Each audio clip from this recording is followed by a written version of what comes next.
नमस्कार मित्रांनो, मी आहे डासर. आपणा सर्वांचं या सेशनमध्ये सहर्ष स्वागत आहे. या सेशनमध्ये आपण what are the properties or acid properties of transaction पाहणार आहोत. म्हणजेच ट्रान्झॅक्शनच्या ज्या काही प्रॉपर्टीज आहेत त्या आपण ह्या सेशनमध्ये पाहणार आहोत, किंवा ट्रान्झॅक्शनच्या ज्या प्रॉपर्टीज आहेत त्यांना शॉर्टकटमध्ये ॲसिड प्रॉपर्टीज असं म्हटलं जातं. त्याविषयी आपण या सेशनमध्ये जाणून घेणार आहोत. चला तर मग सुरुवात करूया. तर पहिली प्रॉपर्टी आहे ॲटॉमिसिटी. म्हणजेच या ठिकाणी जे काही ॲसिड हा जो शब्द वापरण्यात आलेला आहे त्याच्यामधील ए हा ॲटॉमिसिटी आहे. तर या ॲटॉमिसिटीविषयी आपण आता जाणून घेणार आहोत.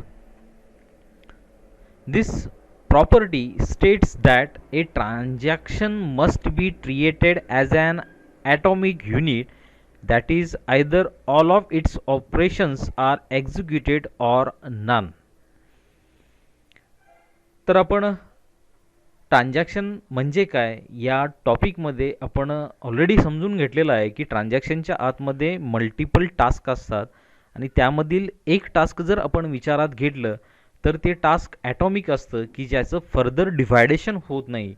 आणि असे टास्क एकत्र करून आपण ते सगळेचे सगळे task at a time execute करतो. त्यामधील एक जरी टास्क अपूर्ण राहिलं, अर्धवट राहिलं, तर संपूर्ण ट्रान्झॅक्शन हे फेल होतं किंवा कॅन्सल केलं जातं. There must be no state in a database where transaction is left partially completed. तर आता आपण जाणलेलंच आहे की ट्रान्झॅक्शनमधले सगळेच्या सगळे टास्क एक्झिक्यूट होतात, अन्यथा एक जरी टास्क त्याच्यामधलं अपूर्ण राहिलं तर ते ट्रान्झॅक्शन पूर्ण होत नाही. म्हणजेच ट्रान्झॅक्शन हे कम्प्लिटेड म्हणूनच शिक्कामोर्तब होतं. अर्धवट पूर्ण झालेलं आहे, अर्धवट राहिलेलं आहे असं काही शिक्कामोर्तब होत नाही. ते रन झालं तर कम्प्लिटली रन होतं, अन्यथा ते रन होत नाही. म्हणजेच दुसरा मुद्दा काय सांगतोय की ट्रान्झॅक्शनमध्ये पार्शियली कम्प्लिशन असा कुठलाही शिक्कामोर्तबपणा येत नाही, किंवा त्याच्यामध्ये पार्शियली ते पूर्ण झालेलं आहे आणि पार्शियली ते अपूर्ण आहे अशी स्टेट ट्रान्झॅक्शनसाठी कधीच येत नाही. ट्रान्झॅक्शन हे रन झालं तर कम्प्लिटली रन होतं, अन्यथा ते रन होत नाही. तिसरा मुद्दा, state should be defined either before the execution of the transaction or after the execution, किंवा ॲबॉर्शन किंवा फेल्युअर ऑफ द ट्रान्झॅक्शन.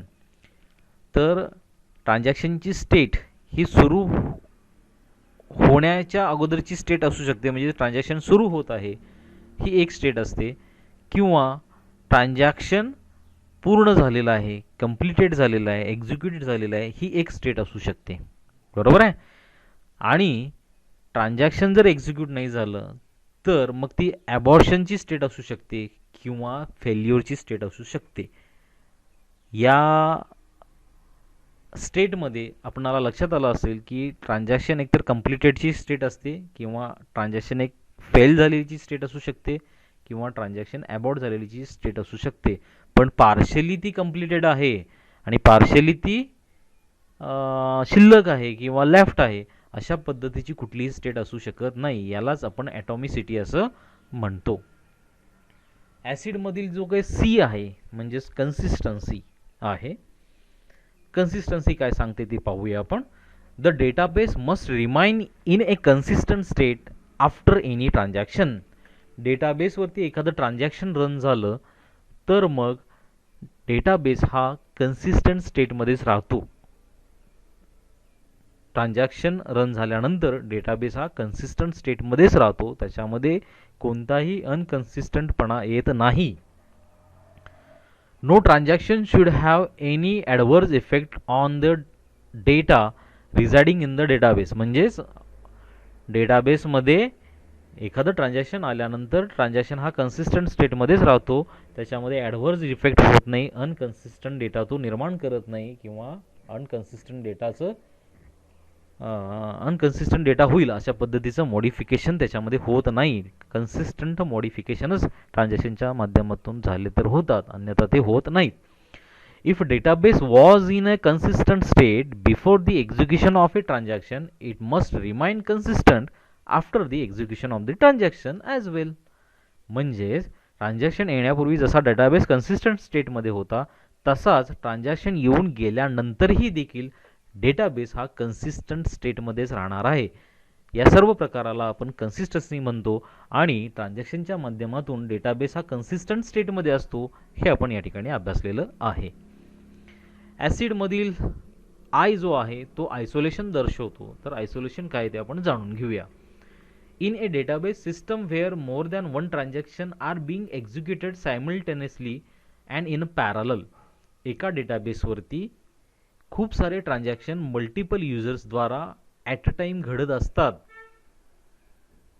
यालाच सायमल्टेनियस एक्झिक्युशन किंवा त्याला आपण पॅरलल एक्झिक्युशन देखील असं म्हणतो. म्हणजेच डेटाबेसवरती एकच ट्रान्झॅक्शन किंवा एका डेटाबेसवरती खूप सारे ट्रान्झॅक्शन्स ॲट अ टाइम काम करत असतात आणि त्यांच्यामध्ये आयसोलेशन हे असतं, हे आपल्याला पुढे जाऊन पाहायचं आहे. The property of isolation states that all transaction will be carried out and executed as if it is the only transaction in the system.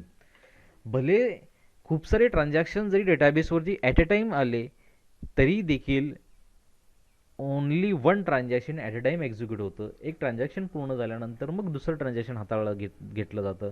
दुसरं ट्रान्झॅक्शन पूर्ण झाल्यानंतर मग तिसरं ट्रान्झॅक्शन हाताळण्यासाठी घेतलं जातं.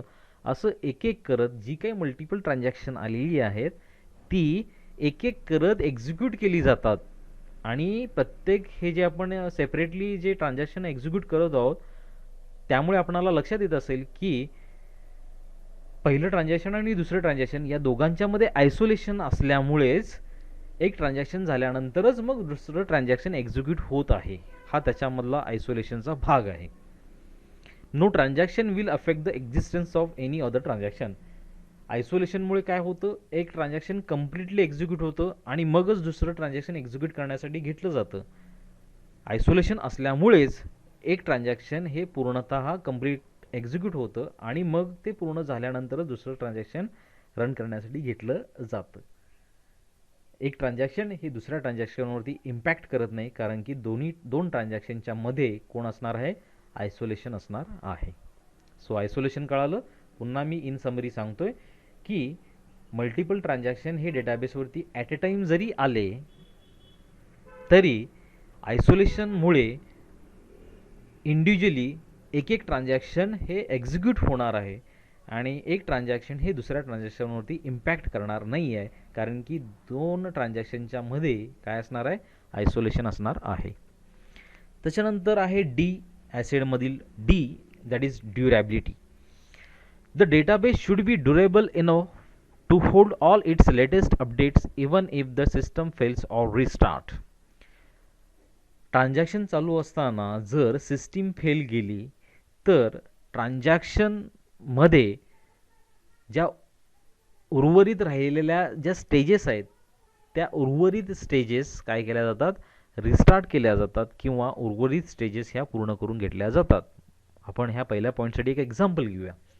समजा एक ट्रान्झॅक्शन डेटाबेसवरती रन होत आहे आणि त्याच्यामध्ये 10 आतमध्ये त्याच्या टास्क आहेत. एका ट्रान्झॅक्शनच्या आतमध्ये किती टास्क आहेत, 10 टास्क आहेत. तर पहिलं ट्रान्झॅक्शन किंवा ट्रान्झॅक्शनच्या आतमधलं पहिलं टास्क जे आहे ते रन झालं, दुसरं टास्क आहे ते पण व्यवस्थित रन झालं, तिसरं टास्क व्यवस्थित रन झालं, चौथंही टास्क रन व्यवस्थित झालं, पाचवंही टास्क व्यवस्थित रन झालं. पण 6वं टास्क जे ट्रान्झॅक्शनच्या आतमधलं आहे ते रन होत असताना अचानक लाईट गेली, हार्डवेअर फेल झालं किंवा सॉफ्टवेअर फेल झालं, तर उरलेली जी काही 6, 7, 8, 9 आणि 10 ही जी उर्वरित टास्क जी आहेत ती एक्झिक्यूट होणं बाकी आहे. मग ट्रान्झॅक्शन मधली जी ड्युरॅबिलिटी जी प्रॉपर्टी आहे ती काय सांगते, ज्यावेळी तुमची सिस्टीम रिपेअर होईल, ज्यावेळी सिस्टीम तुमची रिस्टार्ट होईल त्यावेळी तुमच्या ज्या राहिलेल्या स्टेजेस ज्या आहेत त्या राहिलेल्या स्टेजेस ड्युरॅबिलिटी जरी घडली असेल, काही रिपेअरी करण्यासाठी वेळ गेला असेल तरी देखील काय हरकत नाही, तुमच्या ज्या उर्वरित स्टेजेस आहेत त्या ट्रान्झॅक्शन रिस्टार्ट करून घेतल्यानंतर पुन्हा त्या पूर्ण करून घेतल्या जाणार आहेत. So database should be durable enough to hold all its latest updates even if the system fails or restart. भले सिस्टीम जरी फेल झाली असेल तर ट्रान्झॅक्शनमधल्या ज्या उरलेल्या स्टेजेस आहेत त्या ह्या उर्वरित स्टेजेस ह्या कंप्लीट करून घेतल्या जातात. पहिल्या झालेल्या स्टेजेस ज्या पूर्ण झालेल्या स्टेजेस आहेत त्यांच्यावरती काम केलं जात नाही, तर उरलेल्या स्टेजेसवरती काम केलं जातं आणि ते मग ट्रान्झॅक्शन कंप्लीट करून घेतलं जातं. म्हणजेच ड्युरेबिलिटी काय सांगतोय आपल्याला, सिस्टीम फेल्युअर आल्यामुळे आमचं ट्रान्झॅक्शन उर्वरित जे ट्रान्झॅक्शनमधला उर्वरित जो पार्ट आहे तो रन होण्यासाठी काही वेळ जरी गेला असेल, काही जरी सिस्टीम फेल्युअरमुळे काही वेळ त्याच्यामध्ये विलंब निर्माण झाला असेल, तरी देखील ज्यावेळी काही विलंबनानंतर किंवा काही ड्युरेबिलिटी नंतर जर सिस्टम जर ओके झाली असेल किंवा रिस्टार्ट झाली असेल तर आपले जे उर्वरित टास्क आहेत ट्रान्झॅक्शनमधले ते त्या ठिकाणी पूर्ण केले जाणार आहेतच. If transaction updates a chunk of data in a database and commit, then the database will hold a modified data. ट्रान्झॅक्शनच्या माध्यमातून समजा डेटाबेस मॉडिफाय झाला असेल तर तो मॉडिफाईड झालेला डेटाबेस जो आहे तो ट्रान्झॅक्शन काय करत असतो, होल्ड करत असतो. Okay. If transaction commits but the system fails before the data could be written onto the disk, then that data will be updated once the system springs back into the action. तर हा जो दुसरा मुद्दा आहे तो आपण या ठिकाणी क्लिअर करतोय बघा. इफ ट्रान्झॅक्शन कमिट, जर ट्रान्झॅक्शननं कमिट केलं काही डेटाबेसवरती changes, but the system fail, पण सिस्टीम त्या ठिकाणी फेल झाली, before the data could be written on to the disk, म्हणजे डिस्कवरती डेटा लिहिण्यापूर्वी, then the data will be updated once the system spring back. बघा मी दोन्ही जे पॉईंट्स आहेत, जे क्रमांक 2 आणि 3चे जे पॉईंट्स आहेत मी ते पुन्हा कंबाईन करून सांगतोय बघा समरीमध्ये. तर ट्रान्झॅक्शन कमिट होतं त्याचवेळी तुमचा डेटाबेसवरती मॉडिफिकेशन होतं, पण ट्रान्झॅक्शन कमिट केलं आहे आणि लगेचच सिस्टीम जर फेल गेली असेल तर मग तुमचं कमिटमेंट झालेली आहे पण डेटाबेसवरती मॉडिफिकेशन झालेलं नाही आहे. याचा अर्थ डेटा मॉडिफाय करायचा राहिलेला आहे आणि मग ज्यावेळी सिस्टीम तुमची ओके स्टेजमध्ये येणार आहे, रिस्टार्ट होणार आहे, रिबॅक होणार आहे, त्यावेळी तुमची जे काही मॉडिफिकेशन जे राहिले होते ते मॉडिफिकेशन त्या ठिकाणी पूर्ण करून घेतले जाणार आहेत. म्हणजे तुमचा जो काही मॉडिफाईड डेटा जो आहे तो होल्ड करून घेतला जातो आणि मग भले तुमची थोड्या वेळाने सिस्टीम रिपेअर झाली असेल तर त्यावेळी तो होल्ड केलेला डेटा पुन्हा डिस्कवरती राईट करून दिला जातो. म्हणजे ड्युरेबिलिटीमुळे काय होतं आहे आपल्याला लक्षात येत असेल की ट्रान्झॅक्शन करत असताना अचानकपणे जर समजा काही फेल्युअर आला असेल तर थोड्या वेळानं किंवा काही विलंबनानंतर जरी सिस्टीम रिपेअर झाली तर ट्रान्झॅक्शनचं उर्वरित जे काही राहिलेलं काम आहे ते पूर्ण हे केलंच जातं. त्याच्यामध्ये पुन्हा ट्रान्झॅक्शन पहिल्यापासून रन केलं जात नाही, तर उर्वरित ट्रान्झॅक्शनचा भाग आहे तो रन करून घेतला जातो. That is durability. तर विथ दिस ॲसिड प्रॉपर्टी या ठिकाणी पूर्ण झालेली आहे.